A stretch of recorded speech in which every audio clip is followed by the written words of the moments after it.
Gentlemen, let's broaden our minds. Lawrence?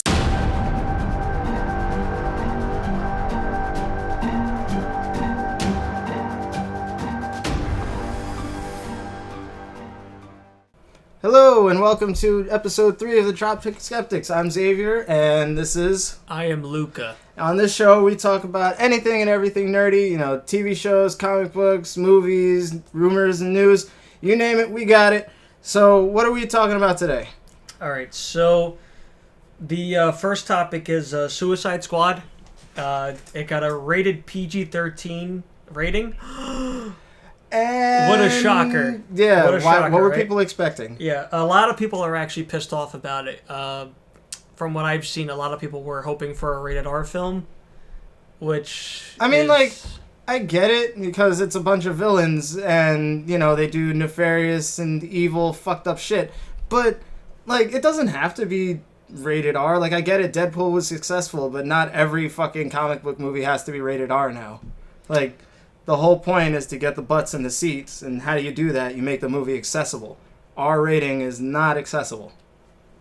So, I get it, and I think it could be done well, PG-13. Honestly, it's not an issue to me. I don't think the movie has to be rated R. I think the movie's fine as, a strong PG-13. Yeah, you can still get away with a lot in PG-13. You could say basically anything except for, fuck and cunt. You probably get one F word. Yeah, right. You get one per PG-13, but you definitely can't say the C word, which I already said, so whoops. Yeah, you can't say that, and, you can still do, gratuitous blood and stuff, too, so, I don't see what the issue is. Well, that's the thing, too. I think that, I want Suicide Squad to be obviously a comic book film, but I want it to have black humor to it. Yeah, exactly. Yeah. I get it, they're villains, so obviously their sense of humor is going to be very different from the norm. They'll probably laugh at killing somebody. So, right. It's fine. There's nothing wrong with PG-13. Right. How many movies did we see at 13 that were probably a little too violent for us? Not saying, R-rated movies, but PG-13 movies. Right.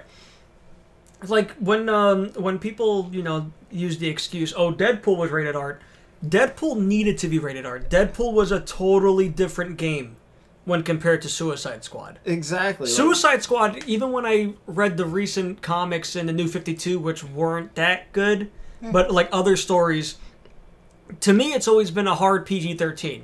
Yeah, because the difference between Suicide Squad and Deadpool is Deadpool has always been gratuitous and over the top. Right. Whereas, Suicide Squad isn't. Exactly. It's not they can get into crazy fucked up situations, but it's nothing that's going that extra mile that necessitates an R rating, in my opinion. Yeah, exactly.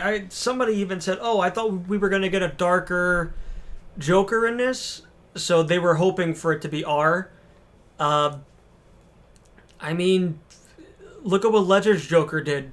Yeah. And that was PG-13. And if you're really right, and if you're really holding out for a fucking R rating, wait till the DVD or yeah, I was gonna say if DC's gonna keep up with this track record, they'll probably make a rated R version of it, a director's cut.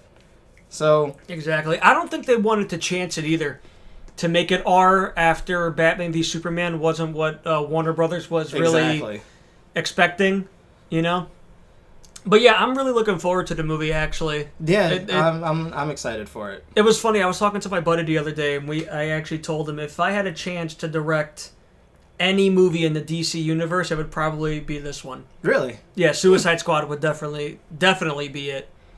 Because it's unique. Film wise, it's unique. That's true. Yeah. It's kind of what is it? Racking my brain real quick. Was it The Dirty Dozen? Right. Yeah. I would love to do something along those lines. Yeah. That would be cool in a comic book movie. Yeah. So, yeah, I'm excited. And the fact that Batman's thrown in there, too, which is a nice little touch. Probably be a flashback scene. All right. So, next topic is, which I'm really excited about, is the Justice League Dark animated film. Okay, cool. Yep. So, what was it? Was it Guillermo del Toro that was working on... Yep. He was slated to do Like the live-action 20th version? thing he was working on? Right. And then that fell through.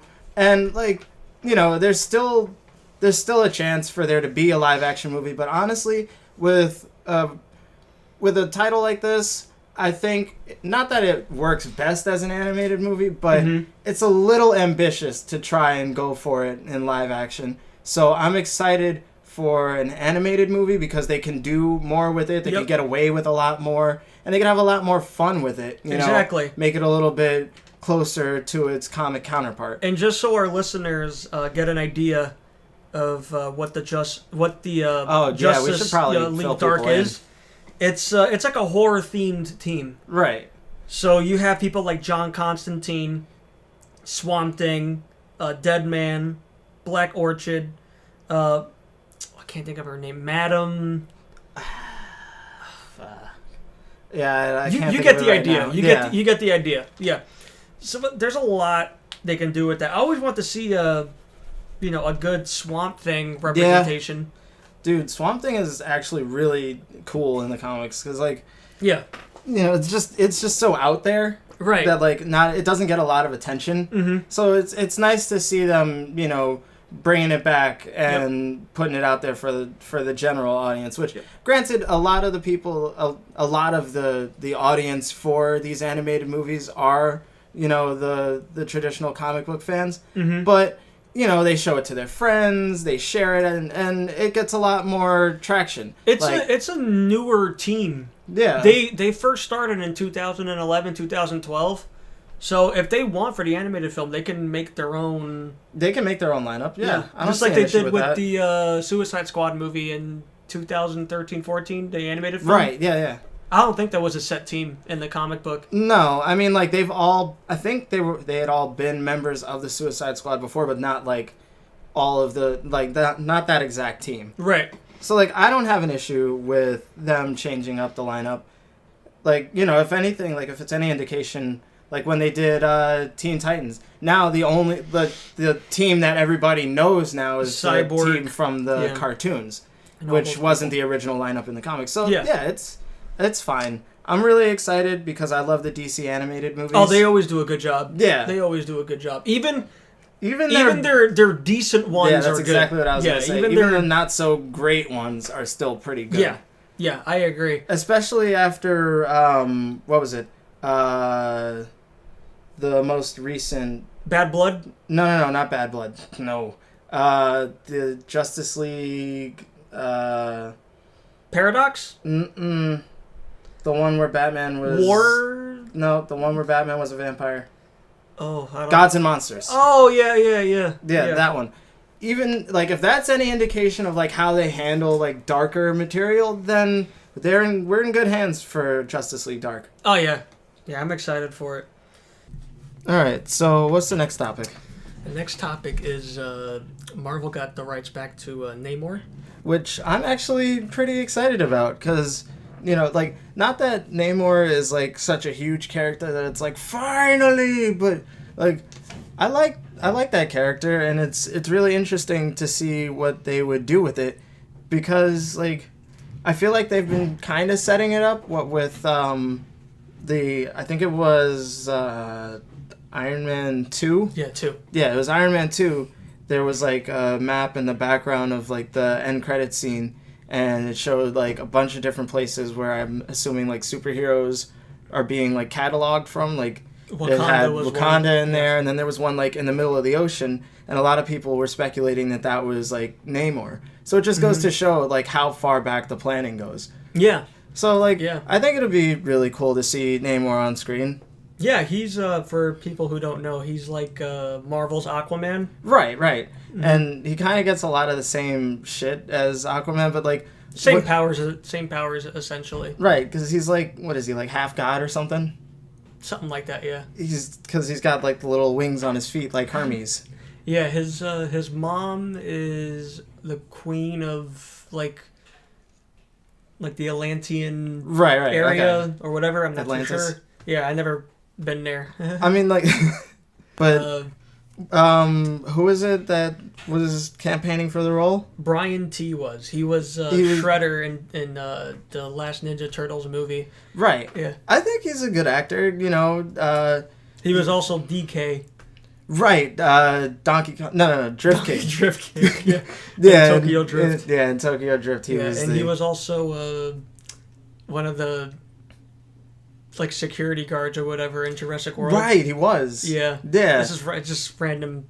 Yeah, random. I know, but like popping up. just so people know who he is. But like, he's a pretty decent actor. You know, he has a bit of an intimidating presence about him. Mm-hmm. Like he's a bit on the shorter side from I think. Mm-hmm. Just based on like seeing him standing next to other actors in movies, he seems a little stocky. But like, I don't think Namor needs to be like, you know, a big like hulking brute or anything. I think you know, he's got you know he's got the build for it. He definitely could command a good presence. You know, he looks like he could hold his own in an action scene.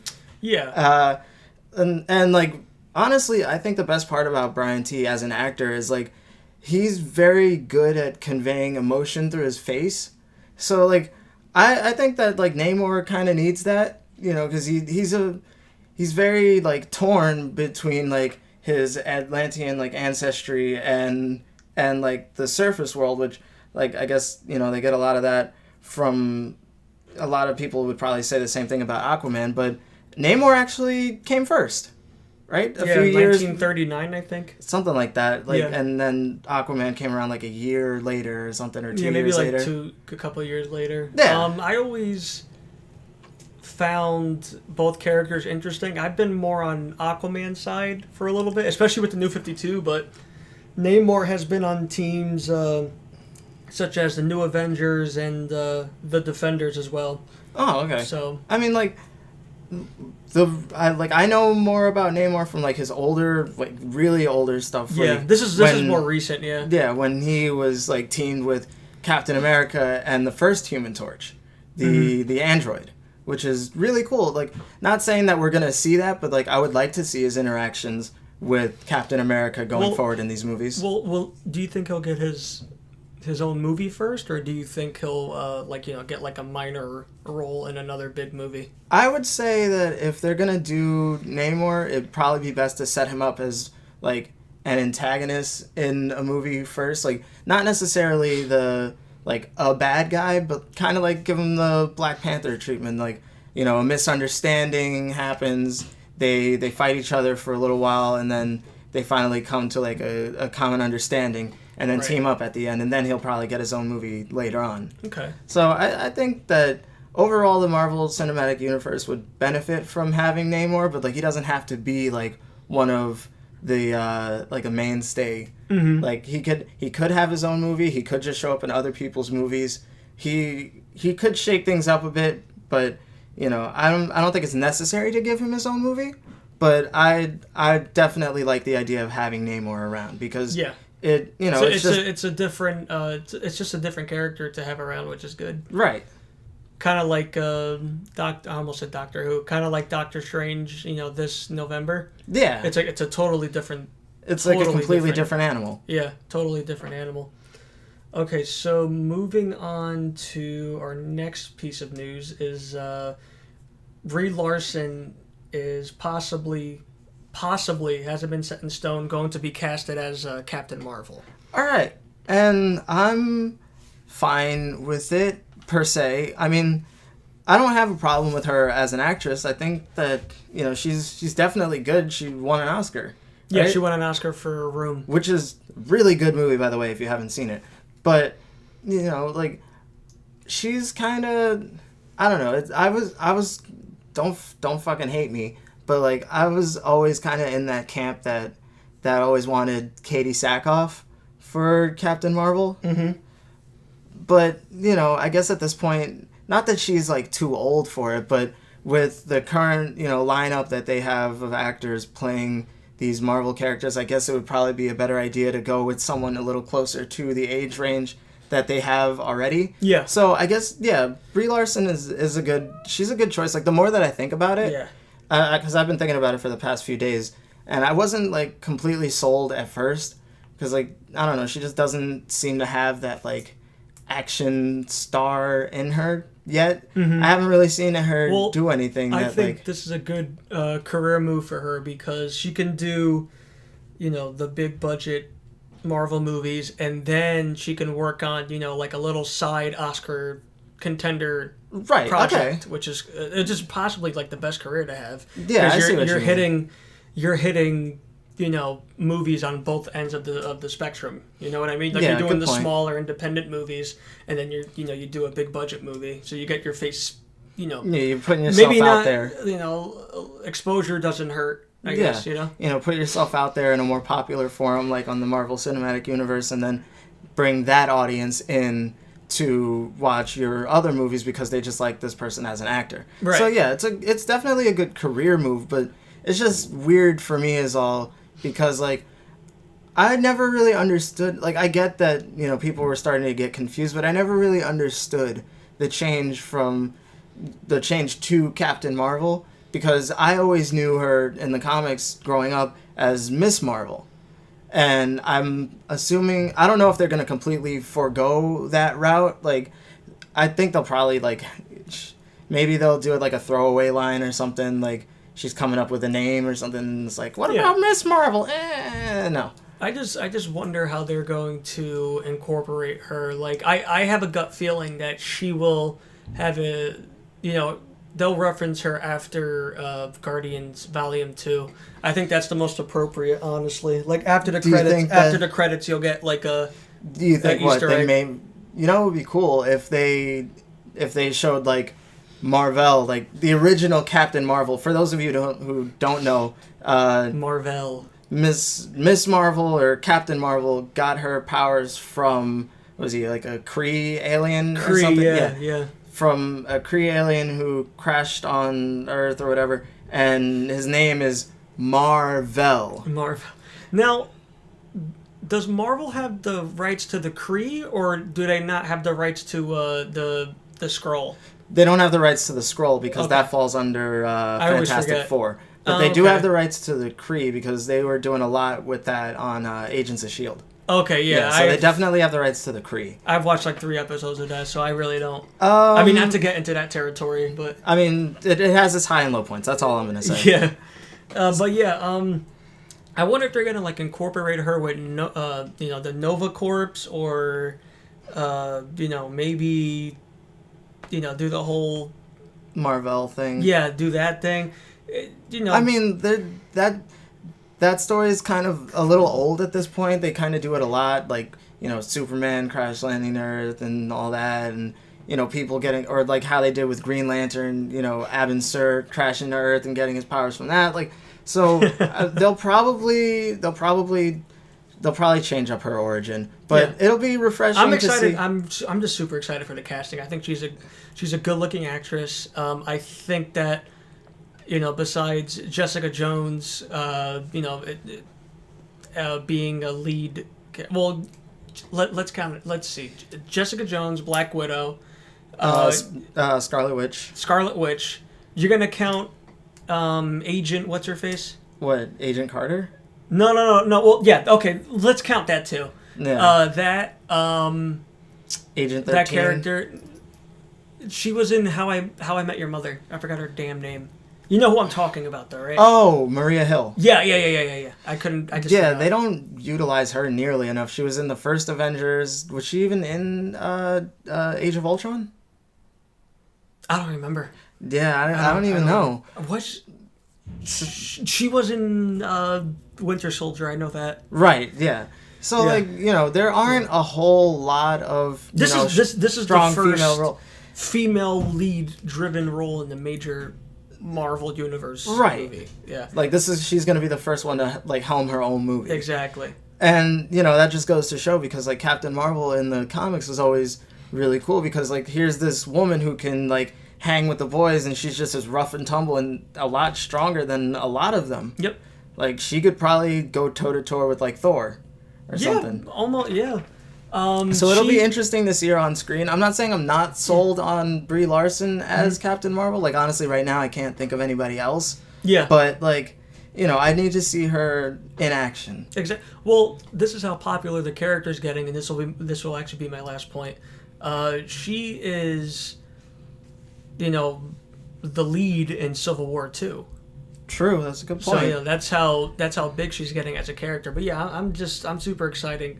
Super exciting. Wow, super excited for this casting. Honestly, Marvel really nails their casting. I think. Whoever's in charge of casting, like whoever the casting director is, good fucking job, because you're doing a straight up bang up job. It's amazing the people that they cast for these roles. Like you see them. And you see the character, like you don't even see the actor anymore. Like it's like they're just synonymous with each other. Like Chris Evans is Captain America. Oh yeah. Chadwick Boseman is Black Panther. Like it's whoever. I'll find the name and like maybe put it in the description, because whoever it is, they need more work.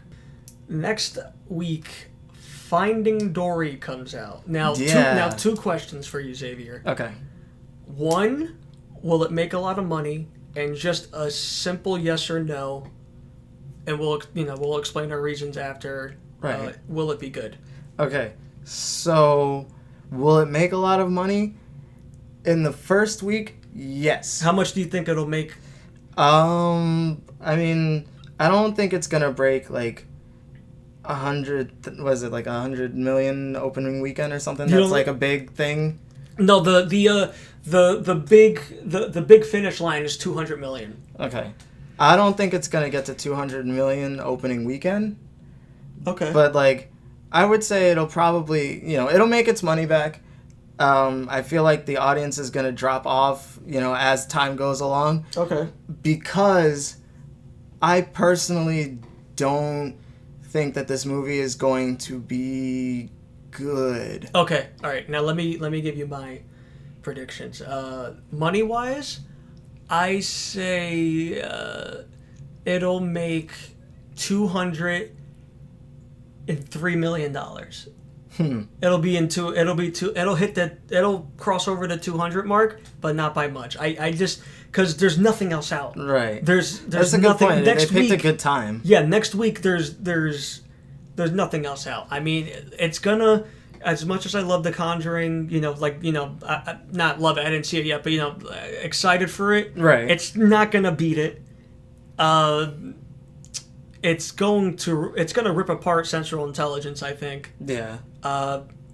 Because the thing about it is, you take your kid to go see it, then you got, the parents have to pay for their ticket. Right. And, you might invite, your family members over, and then you might go as a group. So it's a lot more, ticket sales wise. And besides, Pixar movies are, they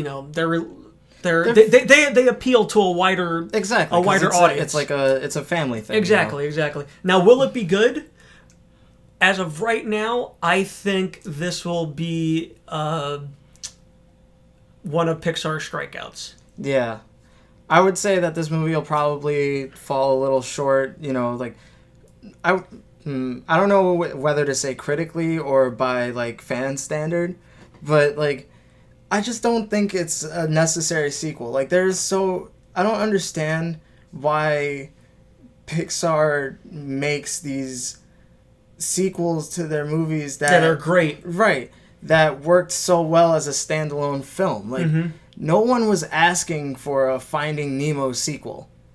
I understand that Ellen is really, really popular as a comedian, as a talk show host. She's a great person. I completely understand that, and she did a really good job with her voice acting in the first movie. She turned in a surprisingly dramatic performance in that one scene where she's like, "When I look at you, I'm home." That got me right here in the feels. But she's a side character. It's a supporting character. Right. That was in that scene. She was being supporting. Right, like that. That's why she's a freaking supporting character, and I put that in air quotes. What am I doing? Yeah, air quotes. Yeah. But yeah, I don't think this is gonna work. I really see it going the route of Cars 2, where I mean, they gave a lot more screen time to the whole movie Mater. the whole movie was based off of that character Mater. Mm-hmm. and it was really annoying. Side note, I love the fact that Cars 2 had Bruce Campbell voice a car in the beginning, and they didn't use him throughout the whole, the whole rest of the movie. Dude, I've never even seen the whole movie from start to finish. Yeah. I watched maybe the first 10 minutes. I'm like, I'm out. I just don't understand. Like I said, I don't understand why they're making these unnecessary sequels like Cars 2 or Monsters University. Don't get me wrong, Monsters University wasn't bad, but it's just compared to the first. The only movie that I feel warranted having a sequel, because like I said, these movies I think that they're perfect standalone films that don't need a continuation to the story. The only one that I feel necessitated a continuation was Toy Story. Yep. Because the timing of those movies, because I'm not to say that it was made specifically for me, but the timing of those movies was perfect for people our age. Right. Because when they made the sequel, we were about the same age as where Andy was at that point in his life. And then when the third one came out was just as I was about to graduate from high school, and I was I was dealing with those same feelings. So I completely You had to give away your toys? Yeah, dude. I did actually. I ended up, a lot of them went into I gave them to the Salvation Army or something, or I gave them hand-me-downs to my brother and sister. What was your favorite toy you had to give away? Just curious. That I had to give away. I used to have, this is gonna sound weird, but I used to have a collection of all the small soldiers toys. I had those too, yeah. Yeah, and those were kind of hard to give up because this is gonna be weird, but because the movie was about toys that came to life, and I really like Toy Story, so in my head they were real. It was Gremlins, but not good, right? Yeah, pretty much. Yeah, but we were a bit younger when that came out, so we didn't really, it was there. But yeah, going back to Finding Dory and the sequel is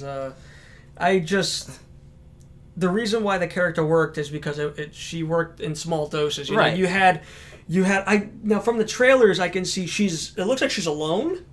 I think maybe I don't know. I'm not sure if I completely understand exactly where the story's going, because she ends up in a freaking fish tank again at a doctor's office. They're hitting the same beats as the first movie, and it's just why are we retreading this already walked ground? It's just.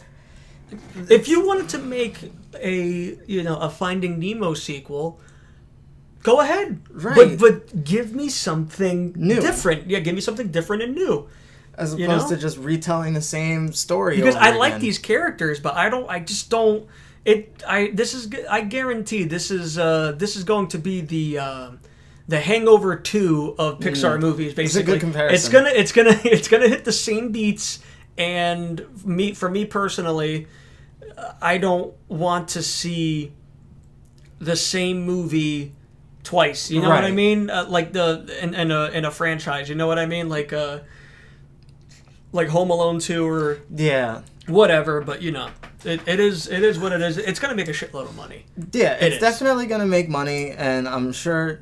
I hope to God that they don't make another one. Granted, we haven't even seen this one yet, but maybe it'll be good. Who knows? That's the thing. I hope. I hope we're eating our words. Exactly. I want to be eating these words this time next week or whenever we get around to actually seeing it. But honestly, I'm gonna wait until I hear, some reactions to this movie after it comes out. I don't think I'm gonna go see it opening weekend, probably. Yeah, I don't know. I'll see how it is. If we see it, we'll cover it. Yeah. But most definitely. I can't say that it'll be a part of next week's show for now. Exactly.